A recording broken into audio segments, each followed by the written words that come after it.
Hello, this is Fear Dragon, and welcome to Breaking Out, the show about North American StarCraft 2 players. Here on this show, we take a look at an up-and-coming North American talent. Each week, we check out a new player to get a feel for their personality and their playstyle. On Thursday, we interview the player to find out more about who they are and why you should care about them. On Friday, we watch 3 of their games as we cover their playstyle in each of the 3 matchups. Saturday, we take a look at an awesome game they played and relax with a little bit of fun as we recap the week and get an analysis of the games. Breaking Out will cover 8 players before it culminates into the Breakout Invitational. With a minimum prize pool of $1,000, we find out who is the most likely player to break out of the North American scene. But enough of that. Let's go ahead and jump right into it. Hope you guys enjoy the show. Hello everyone, welcome to Breaking Out, the show about North American StarCraft 2 players that you need to know about. Today on the show, we are actually going to be jumping into the analysis segment a little bit earlier than usual. Normally we actually have the arcade segment right over here, but we're going to do a little bit of rearranging today just for the fun of it. And we're going to be jumping into the TVZ Form the Week of Core EJK. So how you doing today, EJK? I'm great, but I was doing a lot of writing and now I have a callus on my 4th finger. Not very cool. God. What were you writing so much that you had to develop? No, it's just the way that I hold the pen. It just hits on the edge and it just really irritates the skin, so I have to find a different way to hold the pen. I hate that. I used to develop calluses. I remember I actually used to develop calluses on my fingers in high school from taking notes and all that stuff. That's so annoying. It's a good thing I didn't study in high school, otherwise I would have had a lot more. It's a good thing that now we're doing StarCast. All you have to do is press buttons on keyboards and not have to worry about writing. Alright, but hopefully you haven't written down any notes, or if you did write down any notes, they're already written by now. And you can tell us what happened in this game as we go ahead and kind of resume it and get your thoughts on it. Alright, so in this game, first of all, if any of you are watching and you are about High Masters level-ish, then this guy, Zurich, all he does is he does Baneling busts, Roach Baneling busts, and 2 base Muta play. He's just a really, really cheesy fella. Alright, good to know. So did that come into play at all when you were kind of determining what build you were going to go for? Kind of. So going into this game, knowing he's a cheesy guy, I just have a kind of an eye open towards any possible cheeses, so I just I don't want to blind counter him. That's not good practice. But what I do is just keep it in the back of my mind. It's kind of just use it as a refresher to make sure that he's not going to do certain cheeses against me. Yeah. But other than that, I don't want to change my build when I'm doing this. Okay, awesome, and that's also kind of really nice to hear that it's more relying on those kind of your mechanics and your build orders to really account for whatever you could be doing. But yeah, cool. So you end up going for regular kind of opening over here, get down your supply depot, your barracks. Are you thinking again about scouting earlier than usual, or is the time that you actually end up scouting out the normal scouting time in this matchup? Well, the way TVZ works, if you go Reaper Expand, you don't need to send an SCV out unless you're on 4-player maps, because a Reaper Expand is safe against any Baneling busts, Roach busts, 2 base Baneling busts, 2 base Roach busts. It's just safe against everything, so you don't have to send an SCV out too early, because you're not going to see anything, and even if you do see something, it won't let you put up any defense in time, so you can just send a Reaper. So my scouting time wasn't changed at all. The only thing that I wanted to make sure of was to, I'll X to it a little bit because it's kind of slow right now. The only thing I wanted to scout was to make sure that he, after I scout the gas, to make sure that he's not mining anymore. And you want to send your Reaper in at about 5 minutes and 30 seconds, 5:15 to 5:30, to double check the gas. And if he's still mining gas and you see the pool doing a little jiggly dance, then you know that it's going to be a Baneling bust. And if you see Roaches, then you know that, or if you don't see the pool doing that little thing that's doing right now, then you know that's going to be Roaches. Okay, cool. So, and if you're seeing Roaches, are you expecting some sort of all-in at that point? Yeah, because if you're making Roaches this early on before speed, I believe Vortex did it in the Vasicast finals on this map, where he would get really fast speed or really fast gas, but instead of getting the speed upgrade, he'd get a Roach upgrade, or he'd just get the Roach Warren, and then he'd make like 8 or 9 Roaches. Mm-hmm. Yeah, makes sense. Okay, so behind this, you're looking like you're doing a pretty standard Terran opening. I mean, you're getting up the reactor, Hellions, you're getting up your command center, adding on a tech lab. What is sort of your mid to late game plan for this game? Well, I'm doing a Reaper expand into a 3 command center build. It's a very standard build. It's been around since like almost the beginning of Heart of the Swarm, basically. Oh, did I? Yeah, I'm pretty sure I scouted the gas being mined, and he has speed, so I know that Baneling Bust is coming, so I vac my natural. Oh yeah, yeah. And one thing that I could have done better was work on my building placement a bit, because when Jakshi played Vortex on... Oh, and I'm just floating my command center out to check for his Banelings. When Jakshi played Vortex on Frost, he almost held Vortex's 1 base Baneling Bust with the 14 command center, just because he had really, really good building placement.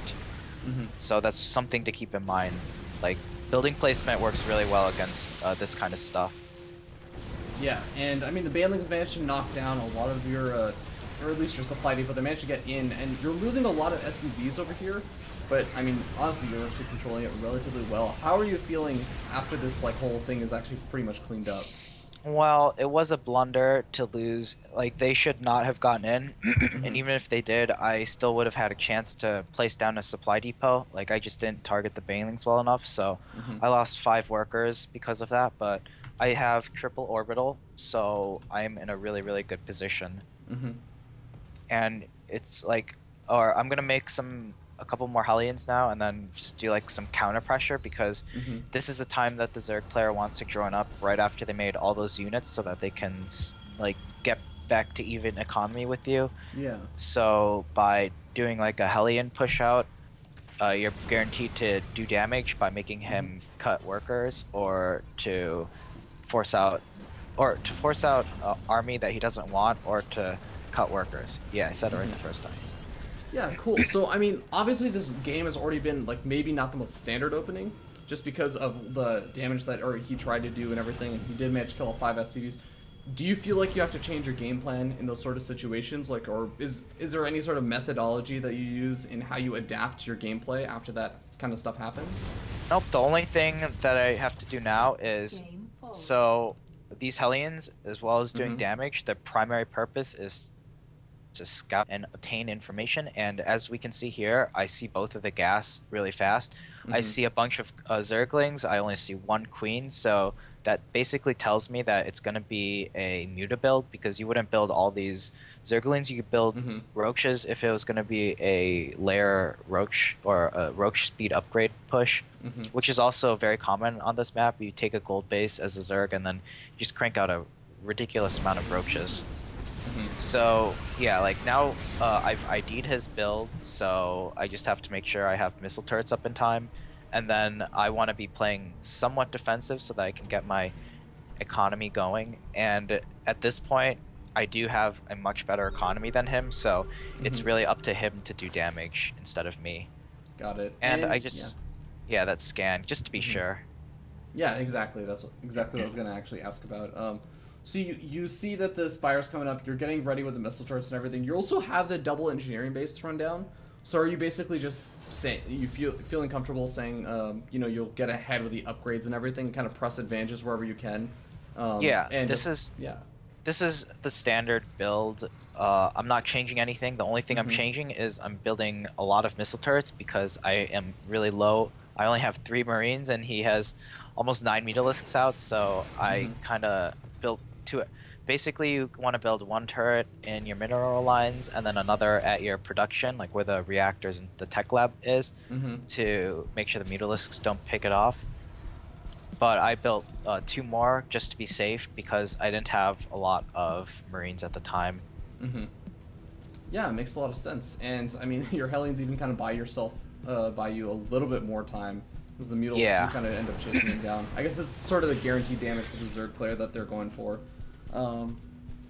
But yeah, so where are you thinking about this game going from here? I mean, you feel pretty comfortable, I would say, with how many missile turrets you have up now in defending off fending off the early game Mutalisks. Are you planning to make some sort of big push out, like 1-1 finishing up? Like, where does your mind kind of lead you in this? My mind really isn't on upgrades right now. It's more about securing a third base and then getting all my production going and then starting to push out, clear back the creep, which he has none of, thankfully. Creep is the single worst thing for Zerg to deal with, or for deal with. And that's because he only has 2 queens, so it wasn't his plan to spread any creep. Even though he does have extra energy, he could have like put down a creep tumor in his main and in his natural at least. Yeah. It's always stuff you can do better. Yeah, definitely. And then I take the gold base on this map because I want the extra income. It lets you take a 4th base really fast, and it also lets you just be able to get a ridiculous economy. One mistake that I see some people do sometimes is that they mule the gold base. You never want to mule the gold base. Yes, it doesn't give you any bonus. It just extinguishes your lead. Yeah, I want to emphasize that for people because that is actually something I constantly see. Even like I'll see like GSL winners and like Codex finalists and everything doing that, and I'm just like, that's a waste of mules. Yeah, really good point. And I mean, Mules come in over here to the natural expansion. They do a little bit of damage, but for the most part, you manage to kind of push them back with a handful of Marines. But you're making this push in at the front. So I mean, what was the idea of this push in besides just, I guess, trying to be aggressive? Well, the main goal of that is to clear creep, but he didn't have any creep. So the next step would be to see if there's any damage I could do. And I was just caught out at a bad time. Yeah. But he didn't have Baneling speed, so that kind of made me think I had a bigger lead than I did. Like if I was able to keep those units alive and then also reinforce with these Marines, then I probably would have been able to steamroll him because I would have been up by, I lost 2 medevacs worth of units, so that's in 20 supply more. So it really made a big difference losing those units, and it kept them in the game for a little bit longer. But because he got those fast Mutalisks, I know that my upgrades are going to be really, really good compared to his. So now I'm just going to wait until 2-2 finishes and then start to check for any timing windows that I can kind of like use. Yeah. And I just want to like stay in a defensive positioning because his Mutaflok is getting a bit ridiculous. Yeah, I mean, what kind of concerns do you have about that Mutaflok getting like really, really big? Because he, for the most part, he hasn't been like overcommitting with his Mutals, like flying them straight through the, like all your missile turrets and everything. So when it does get like too big, what kind of responses do you need to do or account for, I guess? The best way to prevent Mutalisks from doing damage is to what's it called? It's to like just use preventative measures so that you don't want the Mutalisks to be like, let's say, at the natural killing the turret and then doing damage. You want them to be like over here, and you want to have a spotter out so that you can catch them with your Marines. Oh, okay, I see. So that actually makes a lot of sense. Mutals are actually going after your 4th expansion, and they do manage to pick off a couple of medevacs, but I mean, you get some really, really nice trades over here in terms of Marines for Mutalisks. So, I mean, how are you feeling after narrowing down that Mutals count? Pretty good, I imagine. Kind of, but also like I'm still taking a lot of damage, which I shouldn't be doing. It's keeping him in the game, but it's also like not that big of a deal, kind of. Like my macro and stuff is slipping because I'm really concerned about what he's doing, and I'm just trying to focus on making the right decisions. Like I'm setting up for a double-pronged attack there, which is able to do a lot of damage actually. Yeah, I mean, I really like that you time it at the same time as the double drop over at the gold expansion, and that kind of pulls the entire army out of position. Is that something that you generally try and always do with these sort of drops, is that you always try and make it multi-prong?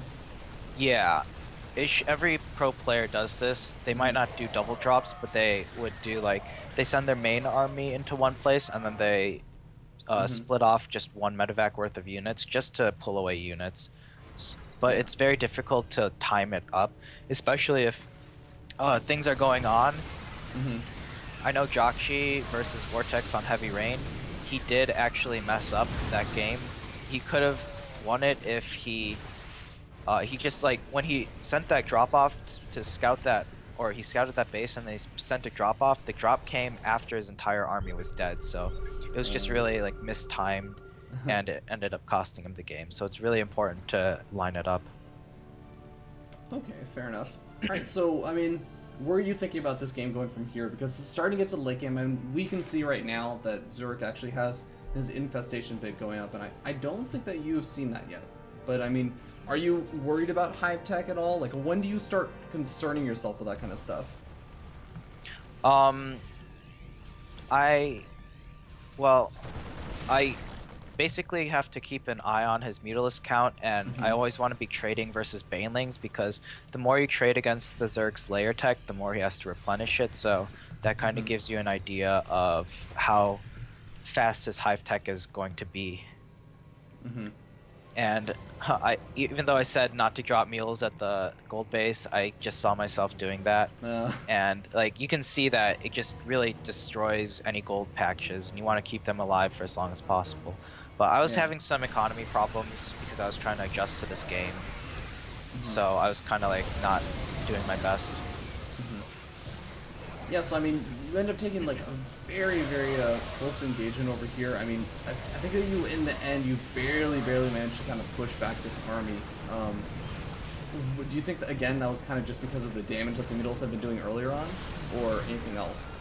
Yeah, and it's just all the little traits that have been happening throughout the game. We've just been poking at each other, kind of like chipping off each other's army, but that really one big engagement, he kind of had an advantage, but he overextended himself and ended up losing his entire army and all of his Mutalisks, and that's really all it takes to lose a TVZ. Like, you lose your entire army, you can't replenish it fast enough, and you didn't kill off enough of the Terran. And it even happens to Terran players, like you don't get some good Widowmine shots off, or your split's not good. You lose more than you thought you were going to, and you end up losing the game because of it. Yeah, definitely. And I mean, over here, a really interesting decision from Zerk is to go after all those medevacs with the Mutals, and sort of the game ender right there is that you just start to target fire down the Mutalists and start murdering them. That's like a kind of a desperation move when you know that he's fighting Marines versus Mutalisks. And you know, like he has nothing else, because if he did, he would send that instead.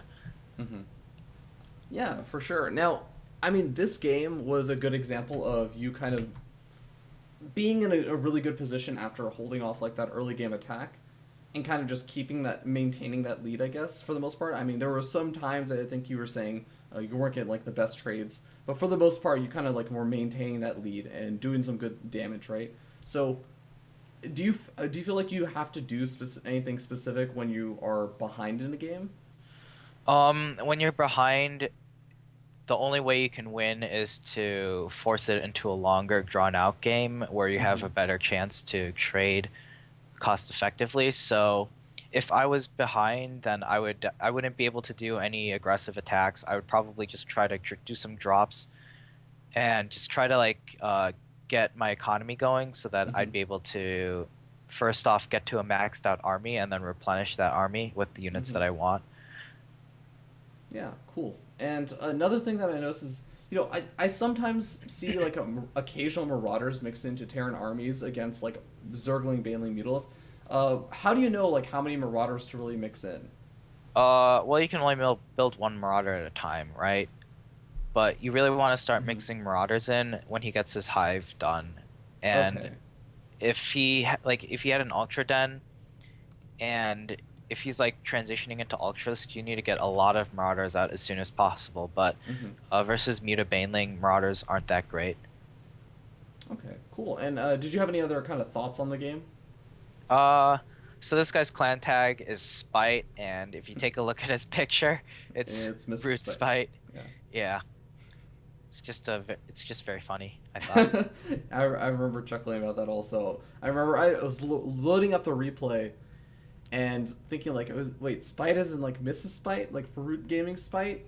And then of course that I don't even know what to call those things. They're not decals, they're...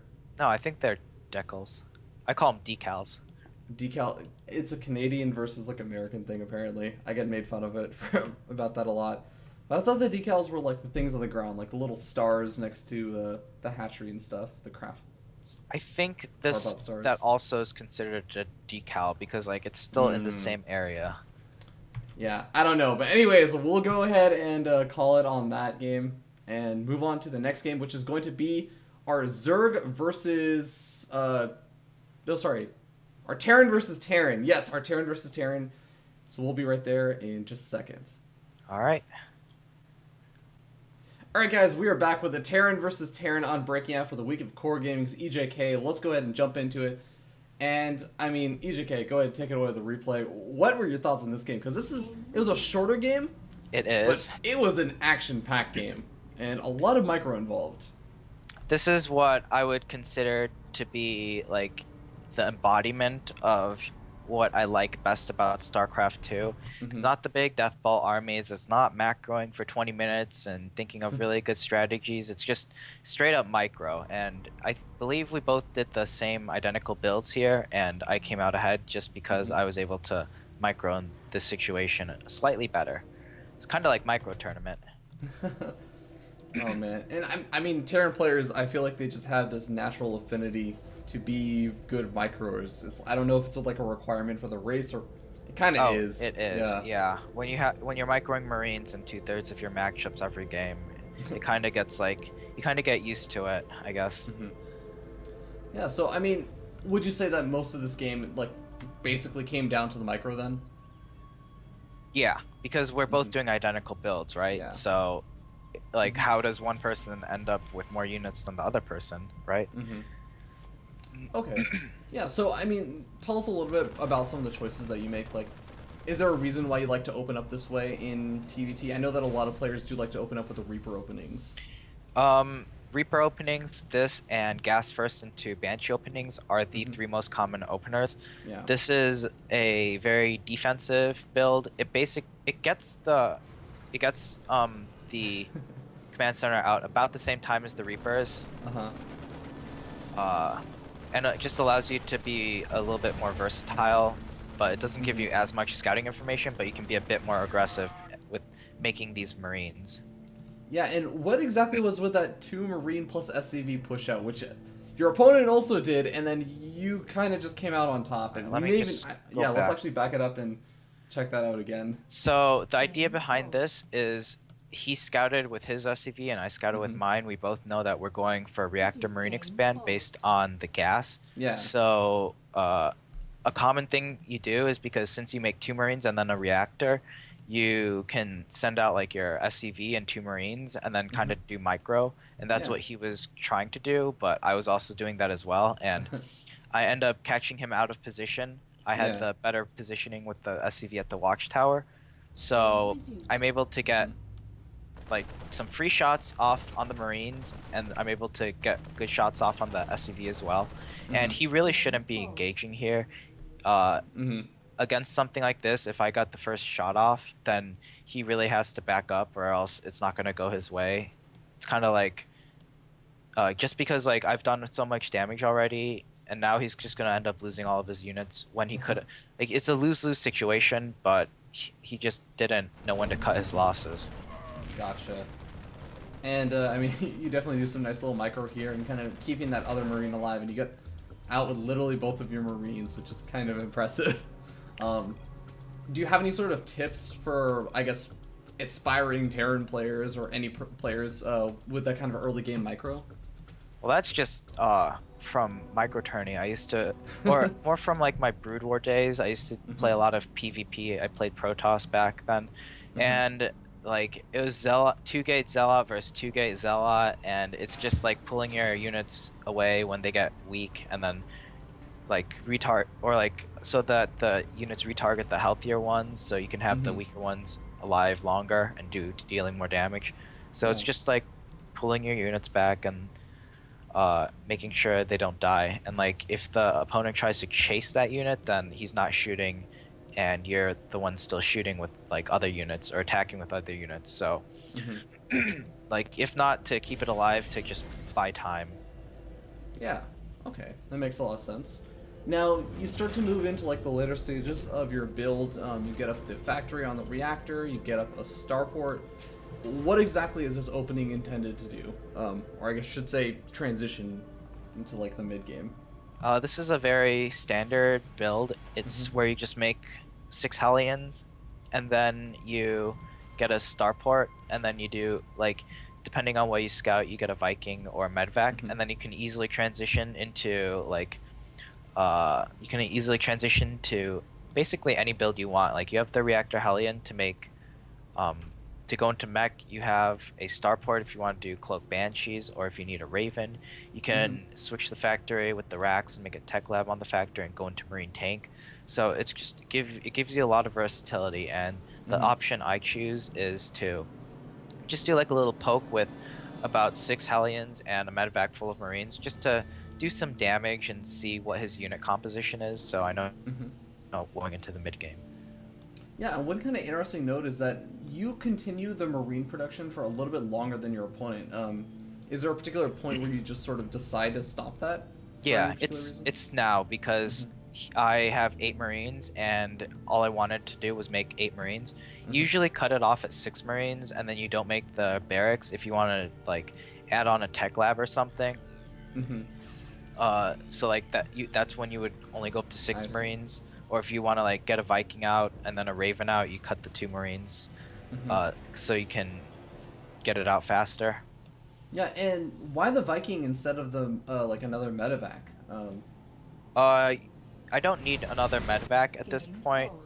I need a Viking because I don't know if he's going for Cloak Banshees or not, and a medevac really isn't going to do much to help when I only have 8 Marines, right? And the Hellions don't get healed by them, so... Viking's just a better choice, and I don't have a tech lab for a Banshee yet. Okay, makes sense. Well, we're about to see like basically the biggest part of the game, I suppose, in this engagement. So break this down for us as we start to jump into this. And yeah, all right. So he has 1, 2, 3. He has 7 Marines and 4 Hellions here. I have 6 Hellions and I have 8 Marines. So already I'm kind of like a couple units up. His 2 Hellions are slightly delayed, so they're not going to be a part of the battle. He still has an opportunity to win this, but it's like you shouldn't be engaging against someone with more Hellions than you, because the Hellions really are the damage dealers. They deal damage to multiple units. So with that in mind, I also, since I see his Hellions, I'm going to use the medevac and drop the Marines to refocus the Hellions' attacks so that it doesn't line up. Like, it basically, my Marines come out pre-spread when this all happens, and I'll put it on normal. So, like, the Hellions, they're targeting my Hellions, and then the Marines come out and they start targeting them. And, like, then I drop in the back because of how his Hellions are lined up. And what this does now is that my Marines are already pre-spread, and they're already in the firing range of killing the Hellions. So, I believe... 1 Marine or 2 Marines can kill like 1 Hellion with no, I'm not even gonna say that. I have no idea what I'm saying, but yeah, like, so my Marines kind of go out a little bit poorly, but his Hellions only get a couple of shots off, and like, I allow those shots to happen because I want to do a little bit of healing with my medvac and let my Hellions get into a better position. So now, like, since he took that battle, he really should have just backed up back to his ramp and then pull his SCVs, and he'd still be a bit behind, but the game wouldn't end. But since he lost his entire army, the game is pretty much over now. Yeah, and I noticed that you kind of said something where the Hellions are the main damage dealers for this, which makes sense. I mean, they're doing a lot of the splash damage. And you made it sound like you're using the Marines almost to tank for the Hellions. Is that kind of what you were trying to do when you're dropping the Hellions? Yeah, that's exactly. The point of the Marines here is to do the tanking damage, because there is that medevac to heal them up. Oh, I see. Yeah, so they're like Hellbats, and the Hellions are just the Marines, I guess. Oh man, that's actually so interesting. Well, that was actually, for the most part, like, build order wise, it was a pretty straightforward game, but the micro was really cool to see. Did you have any kind of other thoughts about the game? Nope. Yeah, I just want to show this game because of the micro involved, and I think micro is the single thing that goes underrated. It's the single most underrated thing in this game, because Most battles are won by pre-spreading your units before the battle actually happens, so you never really get to even see micro to begin with. It's all done before the battle starts. Well, it's actually really interesting to note then. I will keep an eye out for that when I look at games in the future. But with that being said, we're going to be jumping into the final game. That's going to be our Zerg...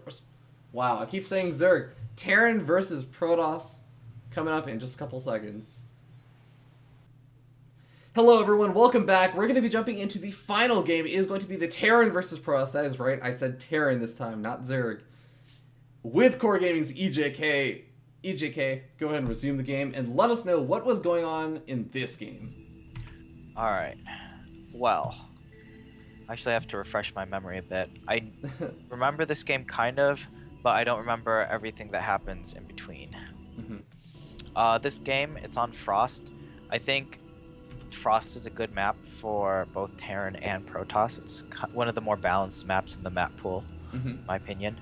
And since it's a 4-player map, starting locations do have an impact on where you expand and what kind of game you play. Like a cross-position map, or a cross-position spawn is a lot more macro-oriented compared to like a close air position spawn like this. This is more action-packed, I guess. Yeah. So, I mean, in this matchup, I know that there are a lot of concerns that many Terran players have right now.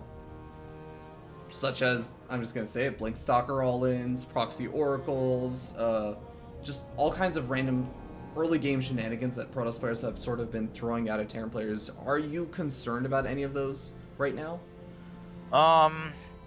I like to do a Maru style, that's what I do in this game, and against like just all those tech cheeses, it really all comes down to scouting, and if you can scout what he's doing, you can prepare... or you have to scout it in time, then you should be able to defend against it and come out in either a lead or keep it an even game. Okay, so you scout in over here. What kind of stuff are you looking for with this early game scout? The SCV I scout? am looking for 3 pylons. I see the Nexus, and it was a pretty fast one. Yeah. So I'm pretty happy with that. I know that like he hit this pylon here, but that doesn't even matter. I'm not concerned about it because his Nexus is so fast. Gotcha. So like it's a Nexus. I know that there's not going to be an immediate Proxy Oracle or anything like that coming out, so I'm happy for now. And I take my 3rd command center because of that. Okay, that's really interesting. So I mean, you already have that natural expansion command center going up. Why do you feel like this 3rd expansion is safe? Because it all comes down to seeing the fast expand so fast. That's what makes this safe. If there wasn't a fast expand, like this build pretty much dies to any 1-base build. So you just have to make sure you check the fast expand, and then like if there's no fast expand, just play safe and throw down some barracks. Gotcha. I actually lost to Rotterdam on this map. He's been doing like these proxy Tempest rushes lately. Oh yeah, I've seen him do those. And so I did this build. I got 3 command centers, and he did a 2-base proxy Tempest rush, and it ended up just destroying me. So I found out like apparently that's a hard counter to 3 command center builds. Yeah, and actually the Phoenix does come in over here and scouts out your 3rd command center. So from what I'm gathering and how you're kind of talking about this build, it sounds like this isn't something that you're just like afraid of him scouting out and just like hard countering it. You actually feel pretty comfortable at this point defending it based on what you've seen from him. Yeah, there's the only thing he can do to hard counter it or to punish it really is to take his own 3rd base. Like he knows he can take it faster, or he can like play really greedy, like get a double forge and then try to do a really big attack or something. Like he's allowed to cut a corner in a different area, but he gets to choose which one. Okay, makes sense. Now, we do actually have the Protoss player going for, you know, relatively fast robotics bay, going up to those Colossus tech. I know that that's something a lot of Protoss players have been doing lately. I think that you had the opportunity to see the robotics facility. If you didn't before, you do now. So what's sort of going through your head at this point? Well, I made those bunkers because I was kind of scared of an Immortal all-in. I was like, why do you have 3 gates already and a Robo Bay? But then I kind of psyched myself out. I scanned again. I saw the observer come out. I saw that he took his gas. So like that was just that was just like just being scared on my part. Because I don't want to die, and I can afford that too because I have 3 mules. Okay, cool. And yeah, you have the mules. You're actually getting out a couple of Widow Mines now. This is something that I sometimes see Terran players do. Sometimes I don't. What's your reasoning behind getting these?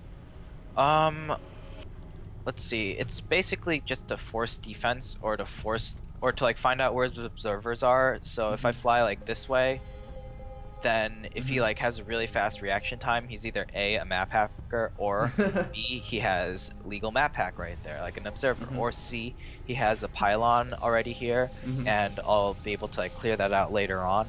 So it's really to get some information, and it's not meant to do any damage really. Like killing more than 1 probe is a bonus. Okay, that's really interesting.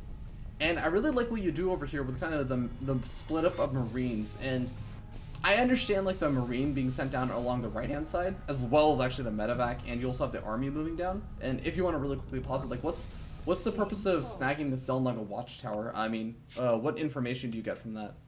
Just any proxy pylons in the range. Oh, okay, yeah. Yeah, it doesn't cover the whole area, but like if a Protoss is being lazy and tries to, or like even like sends a probe in the range of the watchtower, then you'll be able to see it, and it's just a very easy counter. It's like you'll know probes in the northern hemisphere. And I'm sending the other Marines out to check his 3rd base locations, because I want to know when he takes his 3rd base as well. Yeah. Yeah, and you actually got a really, really nice circumference of vision around the entirety of like his base. And I mean, you have the rest of your forces now kind of moving in. After seeing that there is no 3rd expansion, what are you feeling about doing with these units? Well, since there's no fast 3rd expansion, then I know that there's gonna be nope, they don't get a lot of kills. But I know that there's gonna be some sort of like tech that he's getting, and I already saw Colossi, and he's had the fast Robo Bay, and he already has. Does he have? He already has extended thermal range. So I'm thinking, okay, but then he takes his 3rd command center right in front of my Marine. So whatever, any like 2 base Colossi Island I was thinking about, I just scrapped that because I see the 3rd base, which is really nice. Yeah, and your Widow Mines do eventually get cleaned up, unfortunately like seconds before another shot was about to go off on a ton of those probes. Yeah. But I mean, cool, so you kind of backed up for a little bit, but you see that 3rd expansion, and then you decide to push out a little bit across the map again. So are you looking to try and get a cancel on this 3rd expansion, or is this just a bit of poking pressure? It's just poking pressure. There's no way I can get a cancel on it. He should have his units. Like I get the observer, which is nice, but he should have he has his units well positioned, so I'm not able to do any damage. Yeah, cool. Now, when you snipe off those observers, is it more of just a, and I mean, be totally honest here, is it more of just a, oh, hey, awesome, I see the observer, I can go ahead and kill it off? Or are you actually intentionally trying to snipe off some of the observers to do things like make the Widow Mines a little bit more effective, or, you know, reduce the amount of time that you can produce Colossus from the robotics facility from? The most important reason actually is to limit his observer count so that he can't have them out on the map, because what Protoss does, like if you look at my map vision, I have both of the watchtowers, I have this chokeway covered, so this is kind of like what the map looks like for a Protoss player that is doing like a rain build that gets a lot of observers out. And fortunately for me, this guy, he only has 1 observer out, so it's not really doing much to like spot for my army and like different drops and stuff. So he's kind of playing a lot very in the dark, and that's not a good thing to do in this matchup. Yeah, definitely. So you come in over here, and I think this is one of the first opportunities that you get to really see that Phoenix count starting to build up. But what is sort of your reaction to it? I mean, oh well, I'm like, oh dear. I hate Phoenixes. They never die. I guess my reaction to it is that I have to be a lot more careful with my drops, but I also know that he's not doing a rain build, so he's not going to have a lot of observers out on the map, because he's invested so much in Phoenixes, and that's really going to be his anti-drop defense. So if I can circumvent the Phoenixes, then I can do a lot of damage. So that's really interesting. You don't feel like you have to stop dropping because the Phoenixes are out on the map. You just feel like you have to try and be a little bit more careful about them. Yeah, because they're fast, but like if you know where they are at one area, you can drop in the area where they're not. And since he's invested so much in Phoenixes, he's not gonna have a very high warp gate count. He has 3 warp gates. He's going double Phoenix actually, and he's getting +1 air weapons. So he's like really trying to go into like a Sky Terran, like a Tempest Rush of some sort. Yeah, and I think even just talking about like keeping those Phoenix in a place where you know where they're at, that actually comes into play a little bit later with some of the stuff that you do. But yeah, so you're moving out across the map again. I keep asking this, but what is sort of the purpose of this move out? Like, what are you looking to accomplish? I'm just like establishing map control in the bottom part of the map. I want to scout his army comp, which I see, and then I scout his 4th base as well. So I know like that he's taken his 4th base there. Yeah. So now I'm gonna like kind of set up for a drop, sort of. I'm just scanning to check where his army is. I see his Phoenixes are there. So so if Phoenixes are over at his 4th, the drop is not going to be near the Phoenixes, right? So that's like what I was talking about a bit earlier, about like kind of like being able to outposition the Phoenixes. Yeah. And I mean, this ends up working out really interestingly. I mean, your medevacs get picked off, but most of the drop does get cleaned up, but you do a pretty good amount of damage. But I'd say the main thing is that you managed to kill off both his 4th expansion, and I think you have 2 Marines or something just kind of wailing away at the 3rd expansion before the rest of your army gets there.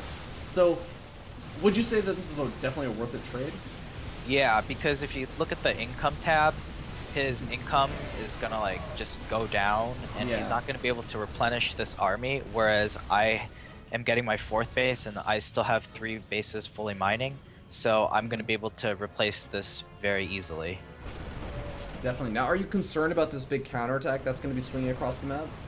Kind of, but not really, because I know that what I do here is I pull all my SCVs and I make sure that I kill this push, and if I still have an army left after this push dies, then it's like checkmate. So like this was kind of scary, but I knew that all I had to do was take a good engagement, like not necessarily even win it, but just take a cost-efficient engagement and pick away at his army, and then I'd just be in a good position for the rest of the game. Yeah, this gets really, really close. He has a little bit unfortunate positioning with his Colossus over here, but overall it's the SCV pool, which is so interesting to me, because you do it against a Protoss player who has like 5 Colossus left over, or I think he still has 5 Colossus left over when you finally do that big SCV pool. What are your thoughts about like doing that? Like, weren't you afraid about just losing them all in like 2 big spikes on the Colossus? Well, Colossi have a lot of damage, but they don't have a lot of damage per second. They attack very slowly, and he only had 5 Colossi. If he had Zealots or anything else to tank, then it would have been a different story, but he didn't have any gateway units. So like getting this kind of like a 360-degree surround, and I just wanted to like soak up a couple shots of their beams so that I could snipe them with my bio units. So I'll resume it right here. Yeah. Like the Colossi, like the targeting, that you have to either target fire my units, which is a lot harder when there's like SCVs at your feet. Yeah. You try not to step on them, or you just like attack move and you kill the SCVs, but then you end up losing all the Colossi, and like you can't clean up my units. And that's kind of like what happens here. He wasn't able to like choose what to kill, and as a result I was able to just kind of wipe everything away. Yeah, no, what's really, really interesting to me also is kind of just when do you decide to kind of make the Vikings versus the medevacs? Because I noticed that for a long time in the early game, you had witnessed that he was making a lot of Colossus, and you kept making a lot of medevacs, which allowed you to go for the kind of drop potential and still manage to like be all the way around the map with kind of your split up army and still have medevacs around to heal. But it also delayed your Viking count from really getting very high, considering how many Colossus he had. So what sort of prompted that decision? Well, like I said earlier, this is a Maru style, and what that is you rely a lot on bio and medevacs rather than splash damage counters like ghosts or Vikings. You delay them very long. But I was forced to start making Vikings because I saw like he was getting Phoenixes as well, and you just can't kill Phoenix Colossi without getting Vikings, and they can like usually target if they only have 1 starport. or Stargate and they're making gateways, you can usually just target down the Colossi with the Phoenixes and then walk over the rest of his army. Mm-hmm.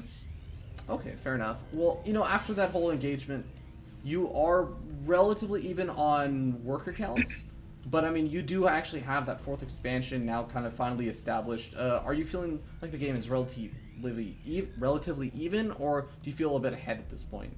No, I know that I'm gonna win now because I did kill both of his new bases, and I also killed a fair amount of workers as well. So that's not cheap for him to replenish, and. Yeah. I also have the power of mules, so I can afford to lose some workers and still have a booming economy. So I just know that if I just max out on whatever he has, or like max out on a counter to whatever he has, then I can just win the game. And I'm just playing it safe and waiting as long as possible to like really get that perfect composition, because I don't want to engage if I don't have like enough Vikings or anything.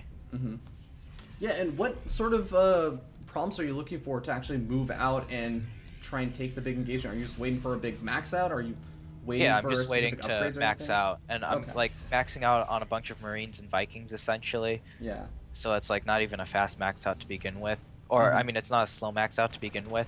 Yeah. And I really just want to make sure like I have the proper units to deal with all of these Phoenixes.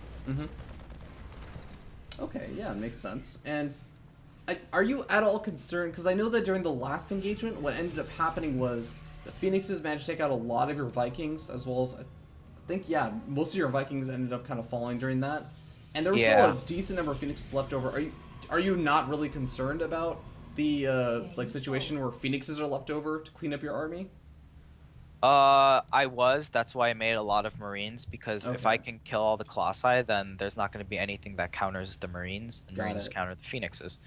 And this nice little arc, what I was talking about in the TVT replay, like half of the battle is already over because I've spread out my units.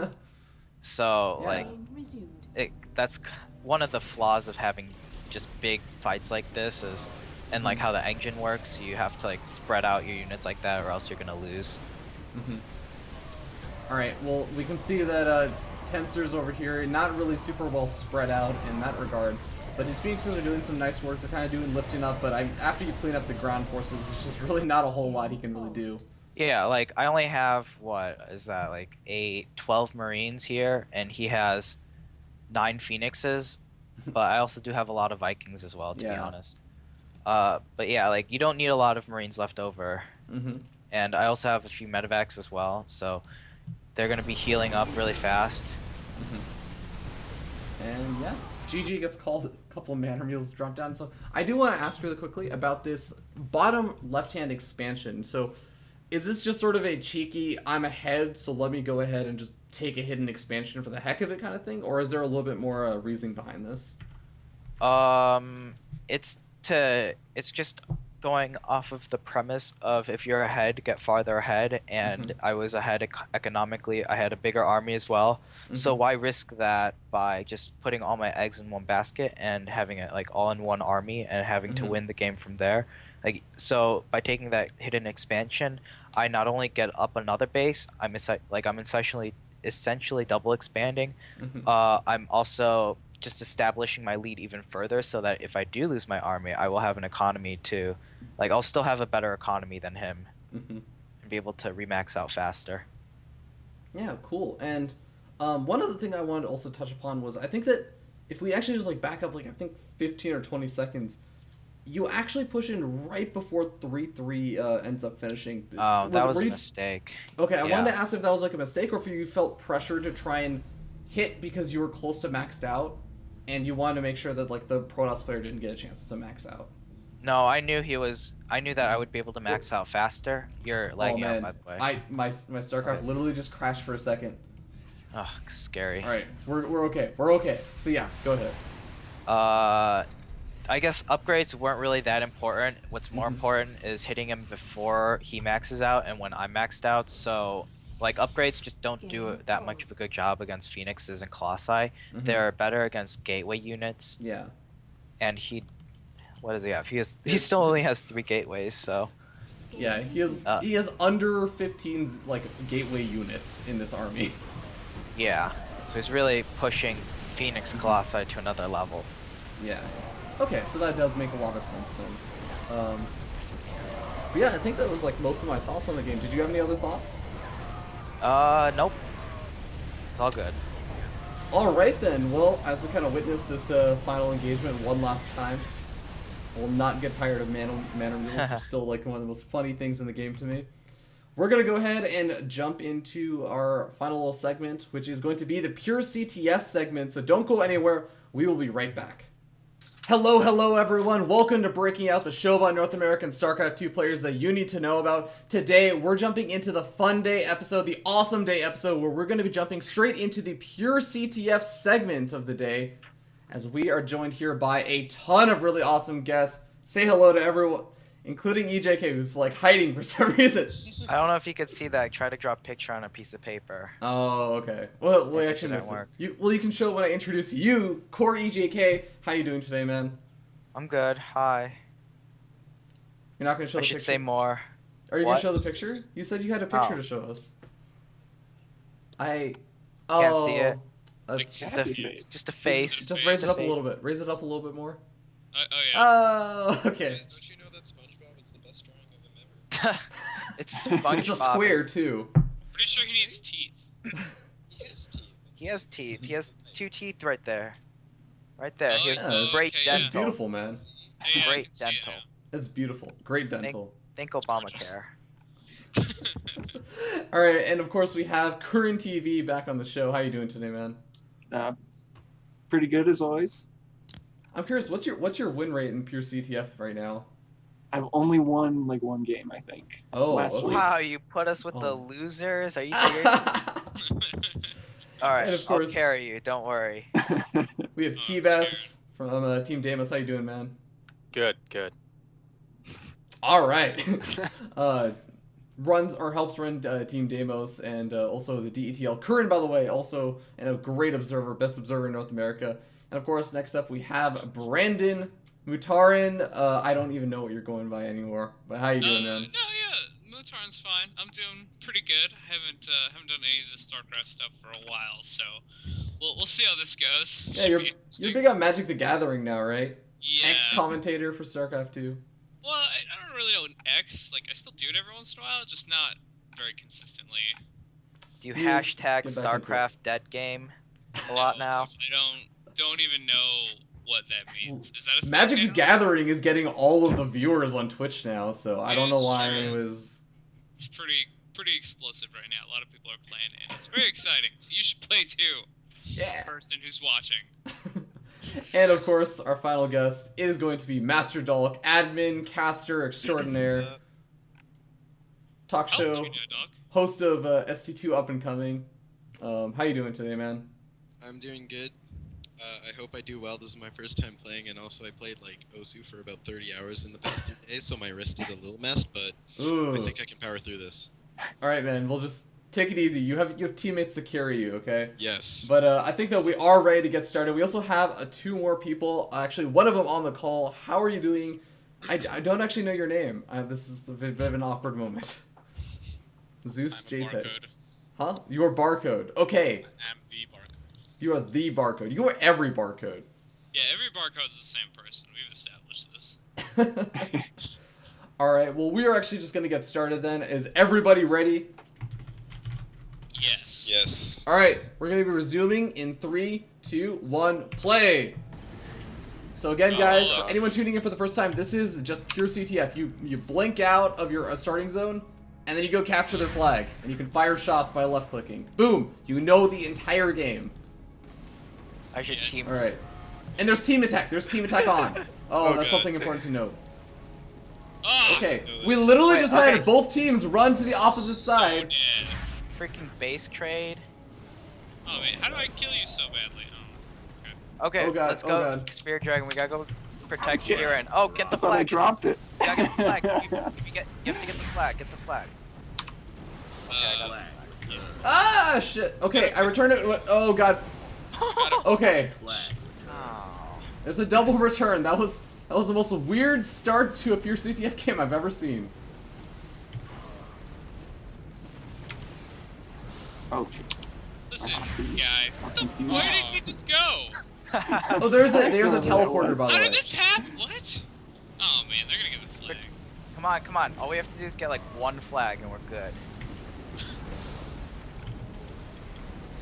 I don't even know where I am anymore. Go, Oh. go, go! Return it, Okay, return let's it! cancel Nice! No! And Oh Yeah. man. Fast score for Team Red. Oh. maybe I'll Nice. say something, guys. T-Bets, did you just kill yourself? Oh god!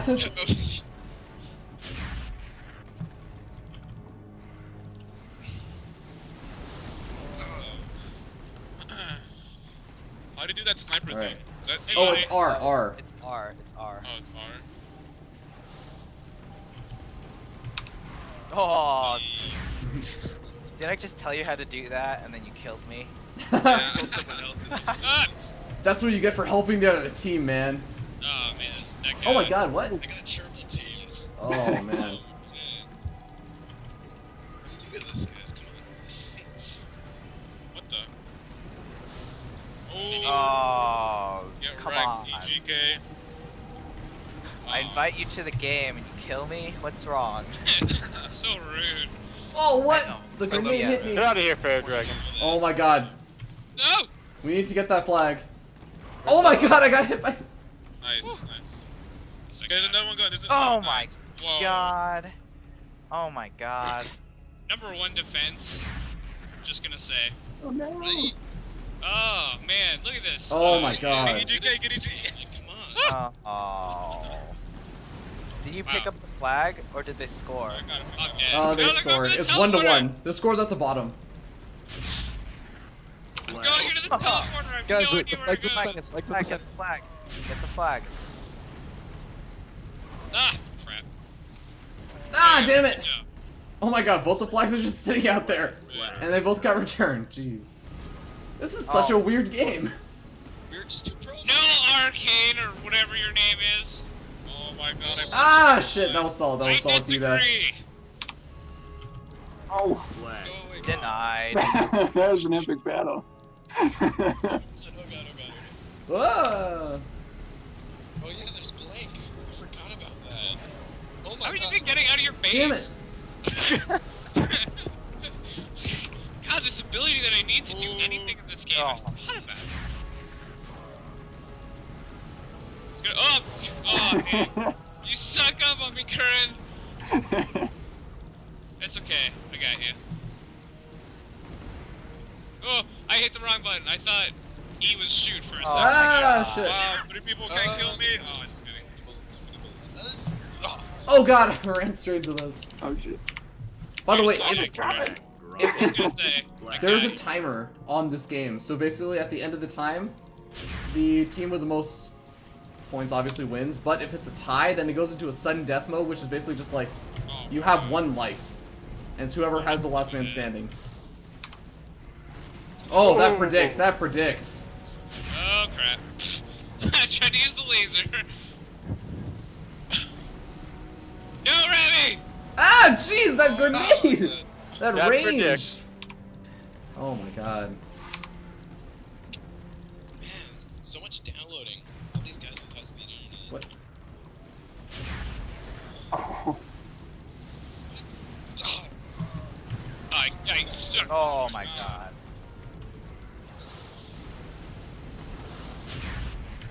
This is epic. The sweet defensive play! Oh my god. Ah! No, stop it. Go away, Ravi. This is our flag. But I want it. Current, enough. Okay? Oh. No! Our oh. flag. You're an observer. Your micro's supposed to be bad or something, right? Alright, guys, we gotta like, Oh, we man. gotta like do some teamwork. We can't just keep Ramboing in this. Alright, let's... Exactly is what true. Are we grouping up then? Are we grouping up? Alright. You three go left. I will defend my best and try So to Lil live. is getting. Oh my god. You guys need to group up. Freaking slow. Oh my god. I was like semi-pro TF for a year, just letting you guys know. Yeah, right, Slim. I don't even... I could be all my friends. Oh god. I was just too pro for you guys. Come Yeah, this is how it Come is. on, Akame. Yeah, well, I remember dalking being a derogatory term. Oh, whenever- right. Oh my god, the team kill! Oh my god. You guys got that flag yet? Ah! They're just hanging. They're just camping their flag, dude. Oh, it's. Oh. I was gonna snipe you. Oh, I think I died. Gotcha. Whoa. Ah! Jeez. I think I have a shielder when I come out. Oh my god, you can click the mini map. I thought that was off because I tried to. Oh, get right. Ah. No, what? No, damn it! Oh god. Flag the flag. Die, Remy. Oh, damn! I got the flag covering me. You do not have the flag. Oh shoot. Oh Sorry. my God. Sorry about that. Wow, Fear Dragon. I'm a team player, man. I'm a team Where player. are you? Where are you? Are you gonna come kill me? No, of course not. No! Oh my god. Damn it. Did you just try and snipe me? No, don't be silly. What happened to teamwork? Oh my god, so, you already died. You're too noob. You Oh. couldn't stay alive long enough for me to kill you.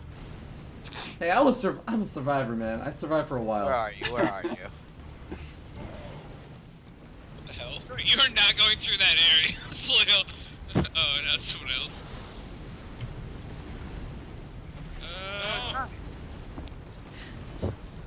I'm just gonna blink forward and try to get me. You're Oh, I just spawned. Yeah. What? Oh, that was sweet, Mike. Oh. Guys, Ah, it's still shoot. 1-1. Isn't this like a 15-minute long game? Dude, we both teams scored in like the first 3 or 4 minutes, And then we started playing. and then nobody has been able to score since. Oh my god. I got Get out. obliterated. It's our house. There's a spy Oh mission. god, jeez, nice. Yeah. Someone. Guys, Guys, like. it's so hard to see that Oh. grenades get thrown. But otherwise, this game's really fun. No, E guy. Ah! Oh! God. He's gonna get the flag. Let's He's grenade. I got the flag! I got the Yeah. flag! Oh, Cover shit. me. Oh shit. T-Bats is going after our flag. You shall not run. Oh, I couldn't get out. Boom! Oh. That's beautiful. So close. Oh my god, oh my god, I just escaped without the flag. Yeah. So somebody ran away, killed me, and then ran away without the flag. Oh my god. It's It's not a death match, man.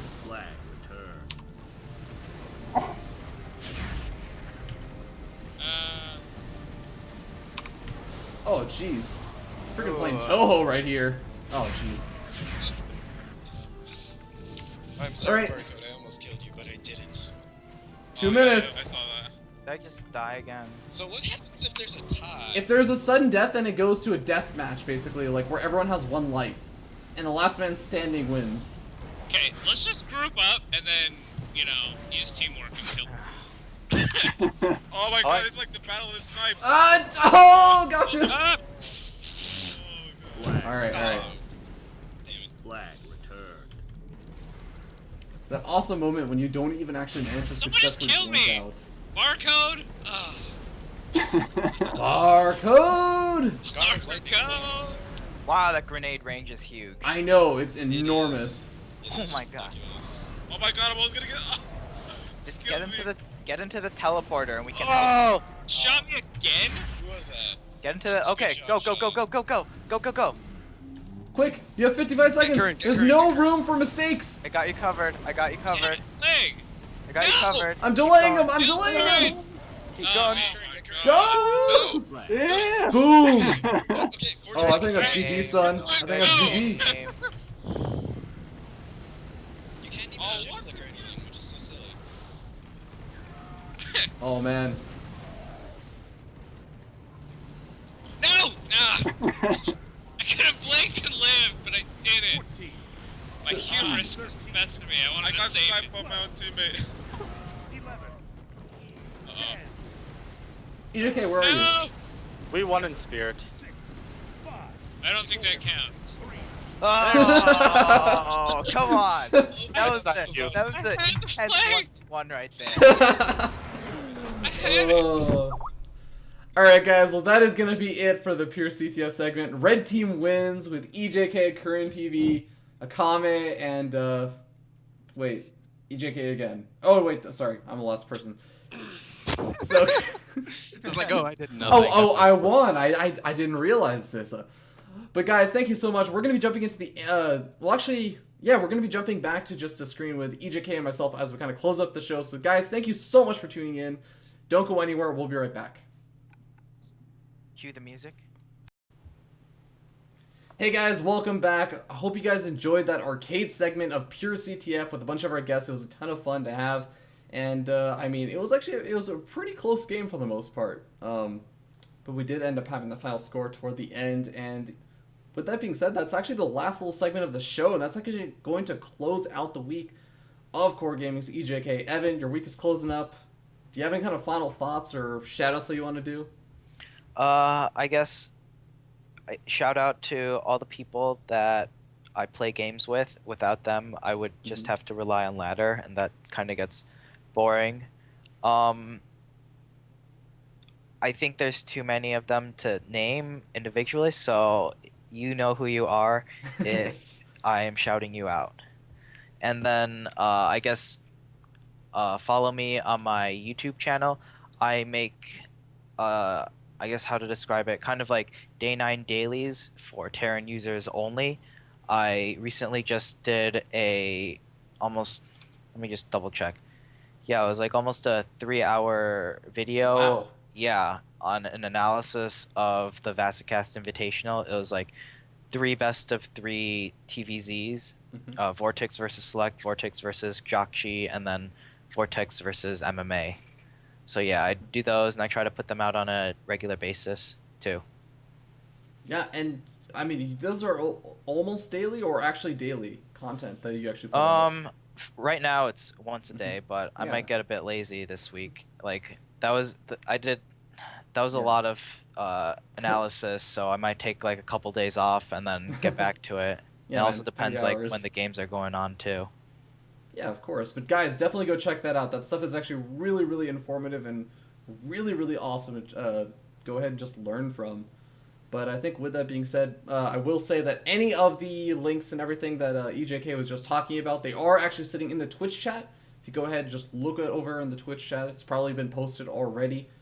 And if you need it reposted, just ask for it to be reposted. That's all if you're watching this live. If you're watching this on YouTube, you don't have to worry about any of that. Just go straight down below the video and you'll see all the links that EJK was talking about. And you can find out where to catch EJK on Twitch, YouTube, Twitter, his team, Core Gaming, and yeah, that's pretty much it. So again, guys, my name is Fear Dragon. Hopefully you guys enjoyed this series of Breaking Out with EJK. And if you did, please go ahead and consider following me over here on twitch.tv/FearDragon64, as well as over on youtube.com/FearDragon64 for all the VODs. And one last little note is actually the Breakout Invitational is actually starting to get pretty close. This is week number 6 of Breaking Out, I believe. So we actually have just Core Gaming's Naya and Gravity's Kraos left over. So the Breakout Invitational coming up, I still haven't announced the exact date of it yet.